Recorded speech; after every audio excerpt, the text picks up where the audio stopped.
Hello everyone, আমি আবারও চলে আসলাম তোমাদের সামনে টেট পরীক্ষা সংক্রান্ত আরেকটি গুরুত্বপূর্ণ আপডেট নিয়ে। তো তোমরা জানো যে ইতিমধ্যেই আমাদের ত্রিপুরা রাজ্যে 2024 সালে যে পরীক্ষা নোটিফিকেশন দিয়েছিল টেট পরীক্ষার, সেই পরীক্ষা কিন্তু 2025 সালের 27 এপ্রিল আর 4 মে অনুষ্ঠিত হয়েছিল। তো এই পরীক্ষা হওয়ার পর প্রত্যেকের মধ্যে কিন্তু একটা আশঙ্কা দেখা দিয়েছে 2025 সালে পরীক্ষা হবে কি না। তো এই একটা আশঙ্কা কিন্তু প্রত্যেকের মধ্যে দেখা দিয়েছে যে 2025 সনে টেট পরীক্ষা হবে কি না, আর এসটিজিটি পিজিটি পরীক্ষা হবে কি না এই নিয়ে একটা প্রত্যেকের মধ্যে একটা আশঙ্কা দেখা দিয়েছে। ঠিক আছে, তো এই নিয়ে আমি আজকের ভিডিওতে তোমাদের সামনে তুলে ধরবো। তো এই খবরটা কিন্তু তোমাদের আজকের ফুরিয়াদ পত্রিকায় প্রকাশিত হয়েছে। ঠিক আছে, তো এখানে কিন্তু স্পষ্টভাবে বলা হয়েছে তোমাদের এসটিপিজিটি নিয়োগের সম্ভাবনা রয়েছে, সেই সাথে টেটেরও কিন্তু এখানে উল্লেখ করা আছে।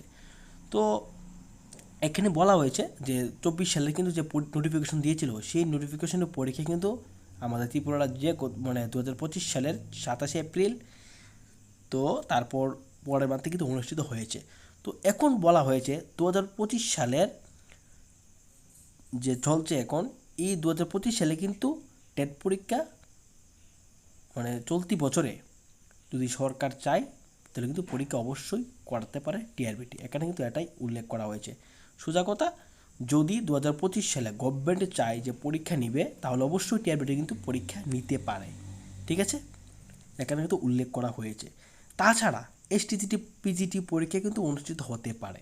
ইদানিং আমরা কিন্তু হায়ার এডুকেশনের কয়েকটা যে প্রেস কনফারেন্স, এই কনফারেন্সের মধ্যে কিন্তু আমরা শুনেছি এসটিপিজিটির শিক্ষক কিন্তু নিয়োগ করা হবে 900 পোস্টের মতো। এটা কিন্তু আমরা সবাই জানি, যারা বিএড ক্যান্ডিডেট রয়েছে প্রত্যেকেই কিন্তু আমরা জানি।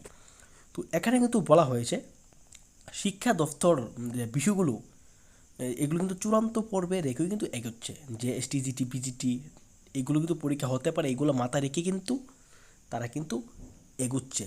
ঠিক আছে, তাদের কাজকর্ম এগুলো কিন্তু তারা মোটামুটি তাড়াতাড়ি সবগুলো কিন্তু গুছিয়ে নিচ্ছে। ঠিক আছে, তবে মন্ত্রিসভায় যদি শিলমোহর পড়ে তাহলে কিন্তু টিআরবিটি নির্দেশ দেবে, মানে টিআরবিটিকে নির্দেশ দেবে শিক্ষা দপ্তর। ঠিক আছে, যে তুমি টেট পরীক্ষা নাও, এসটিজিটি পিজিটি পরীক্ষা নাও।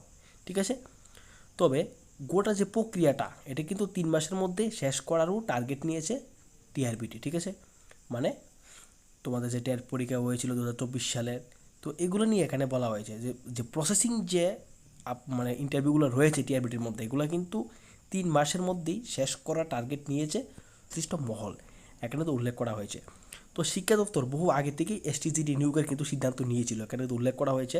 তো এসটিজিটি পরীক্ষা হতে পারে, তোমরা যারা এসটিজিটি ক্যান্ডিডেট রয়েছো, তোমরা অপেক্ষায় রয়েছো যে যারা বিএড ক্যান্ডিডেট যে তোমরা এসটিজিটি পরীক্ষা দেবে, তোমাদের জন্য একটা কিন্তু অপরচুনিটি আসতে পারে। ঠিক আছে, এখানে কিন্তু উল্লেখ করা হয়েছে শিক্ষা দপ্তর বহু আগে থেকেই একটা এসটিজিটি পরীক্ষা নিয়োগের সিদ্ধান্ত কিন্তু নিয়েছিল। তো 2022 সালে যে পরীক্ষাটা হয়েছিল এসটিজিটি, এটা কিন্তু আইনি জটিলতার কারণে হয়নি, ফল প্রকাশ হয়নি। আর এটা নিয়ে কিন্তু এখনও কিন্তু আন্দোলন চলছে রেজাল্ট প্রকাশ করার। তো এই মামলাটা কিন্তু হাইকোর্ট থেকে সুপ্রিম কোর্টে ঘুরিয়েছে, আমরা সবাই জানি, এখনও কিন্তু মামলা বিচারাধীন।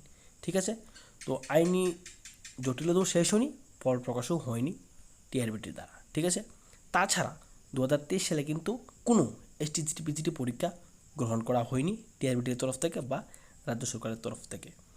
2024 সালে কিন্তু টেটের নোটিফিকেশন জারি হয়েছিল, সেই অনুযায়ী 2025 সালে তা অনুষ্ঠিত হয়, আমরা সবাই জানি। তো টেট 1 টেট 2 পরীক্ষার ফলাফল প্রকাশে একটু দেরি হতে পারে, এখানে কিন্তু উল্লেখ করা হয়েছে। ঠিক আছে, টিআরবিটির চেয়ারম্যান প্রত্যুষ রঞ্জন স্যারও এটা আমাদের যে এবার মিডিয়ার মাধ্যমে আমাদের জানিয়েছিল বা আমরা দেখেছি, প্রত্যেক ক্যান্ডিডেট কিন্তু আমরা দেখেছি একটা যে এবার 2025 সালের যে টেট পেপার 2 পরীক্ষা হয়েছিল সেটার ফল প্রকাশ হতে কিন্তু একটু সময় লাগতে পারে, এটা আমরা প্রত্যেক ক্যান্ডিডেট কিন্তু আমরা জানি। ঠিক আছে, তারপর এখানে কোচিং সেন্টারের কথা বলা হয়েছে, এগুলো আমি বাদ দিয়ে দিলাম। তারপর এখন বলা হয়েছে যে 2025 সালে যে পরীক্ষা হয়েছিল এটা কিন্তু মানে ইতিমধ্যেই তারা এটা সাবজেক্ট এক্সপার্টের কাছে চ্যালেঞ্জিং উত্তরগুলো পাঠিয়ে দেবে। তারপর সাবজেক্ট এক্সপার্ট থেকে উত্তর আসলেই ফলাফল ফাইনাল আনসার কিন্তু প্রকাশ করা হবে। তো এগুলো কাজ করতে কিন্তু অনেকটা সময় চলে যাবে। এগুলা ফাইনাল আনসারকে মানে যে দেওয়ার আগে যে কাজগুলা, যে তোমাদের যে চ্যালেঞ্জিং প্রশ্নগুলো এগুলো কিন্তু এক্সপার্টের কাছে পাঠাবে, সাবজেক্ট এক্সপার্টের কাছে পাঠাবে। তো সাবজেক্ট এক্সপার্ট থেকে রিটার্ন এলেই তারা কিন্তু ফাইনাল আনসারটা তৈরি করবে। তো এটা একটু সময় সাপেক্ষ ব্যাপার, আমরা সবাই জানি টেট 1 টেট 2 মানে একটু সময় সাপেক্ষ ব্যাপার, এটা প্রত্যেক ক্যান্ডিডেট জানি, বা আগে যারা পরীক্ষা দিয়েছিল তারাও তারাও জানে, তারা ভালোভাবেই জানবে কারণ তারা ক্যান্ডিডেট ছিল। ঠিক আছে, তো টেট পরীক্ষার ফলাফল প্রকাশ করা হলে তারপর মেধা তালিকা প্রকাশ, ঠিক আছে, তারপর কাগজপত্র যাচাই বাছাই, পরীক্ষা নিরীক্ষা, পর্যবেক্ষণ ইত্যাদি কিন্তু একটু সময় সাপেক্ষ ব্যাপার। ঠিক আছে, শেষ হলে এই সমস্ত প্রসেসটা তোমাদের কিন্তু ফাইনাল আনসারকে দিলে তারপর তোমাদের কিন্তু আরও 6 মাস লাগবেই। তোমাদের এত ক্যান্ডিডেট, টেট 1 কিন্তু প্রায় 9,000-এর মতো ক্যান্ডিডেট, টেট 2-তে প্রায় 44,000-এর মতো ক্যান্ডিডেট, এত সব ক্যান্ডিডেটের তোমার ওএমআরটি চেক করে লিস্ট তৈরি করে ফাইনাল যে পাশের যে তালিকা, প্রত্যেক ক্যান্ডিডেটের যে নাম সহ রোল নাম্বার মানে রেজিস্ট্রেশন নাম্বার সহ একটা মার্ক বেরোয়, এটা কিন্তু বেরোতে একটু সময় লাগবে, কারণ এটা অনেক সময় সাপেক্ষ ব্যাপার। তো তারপর তোমাদের সার্টিফিকেটের ভেরিফিকেশন হবে। ঠিক আছে, এগুলো একটু সময় সাপেক্ষ ব্যাপার। তারপর এই সার্টিফিকেট ভেরিফিকেশন তো সময় লাগবে, কেননা প্রায় ক্যান্ডিডেটেরই ডকুমেন্টস কিন্তু ভুল রয়েছে, অনেকের অ্যাকাউন্ট হ্যারাসমেন্টে ভুল, ফর্ম ফিল আপ করতে ভুল করেছে, অনেকের রিমিট কার্ডের, তারপর পিআরটিসিতে ভুল, নানাবিধ সমস্যা ভুল, এই ভুলগুলা তোমাদের সারতে সময় লাগবে। ঠিক আছে, তারপর তোমাদের নিয়োগ প্রক্রিয়া। ঠিক আছে, তো এইগুলা তোমাদের করতে একটু সময় লাগবে, তবে তোমরা জানো যে ইতিমধ্যেই যারা 2022 সালে পরীক্ষিত ছিল তাদের মধ্যে 224 জনকে অফার জমা দিয়ে দিয়েছেন। খুব শীঘ্রই তাদেরকে অফিস খোলার আগে, স্কুল খোলার আগে তোমাদের তাদেরকে জয়েনিং লিস্ট দিয়ে দেওয়া হবে, পোস্টিং লিস্ট। ঠিক আছে, এই ছিল তোমাদের আজকের একটা আপডেট। তবে তোমরা ধরে রাখতে পারো তোমরা ইতিমধ্যেই তোমাদের এসটিজিটি পিজিটি পরীক্ষা হওয়ার সম্ভাবনা রয়েছে খুবই। ঠিক আছে, সেই সাথে টেট হওয়ারও কিন্তু আশঙ্কা থাকছে। ঠিক আছে, তো এখানে কিন্তু এটাই উল্লেখ করা হয়েছে। তো তোমরা যারা টেটের জন্য প্রিপারেশন নিবে ভাবছো, তোমরা প্রিপারেশন শুরু করে দাও, যে কোনো মুহূর্তেই নোটিফিকেশন বের হতে পারে, কোনো চান্স নেই। ঠিক আছে, তুমি যদি ভাবো যে 2026 সালে পরীক্ষা হবে, 25-এ পরীক্ষা হবে না, 26-এ নোটিফিকেশন দিলে পরে 3 মাস আগে পড়া শুরু করব, এটা কিন্তু ভুল একদম। তাহলে কিন্তু তোমার পাস করতে সমস্যা হয়ে যাবে, কারণ টেটের সিলেবাস একটা হিউজ সিলেবাস, এই সময়ের মধ্যে কমপ্লিট করা অসম্ভব ব্যাপার। 3 মাস অন্ততপক্ষে কেউ যদি বলে যে 3 মাসে টেটের সিলেবাস কমপ্লিট, তা অসম্পূর্ণ। ঠিক আছে, তো তোমাদেরকে এখন থেকেই পড়া শুরু করতে হবে টেটের জন্য।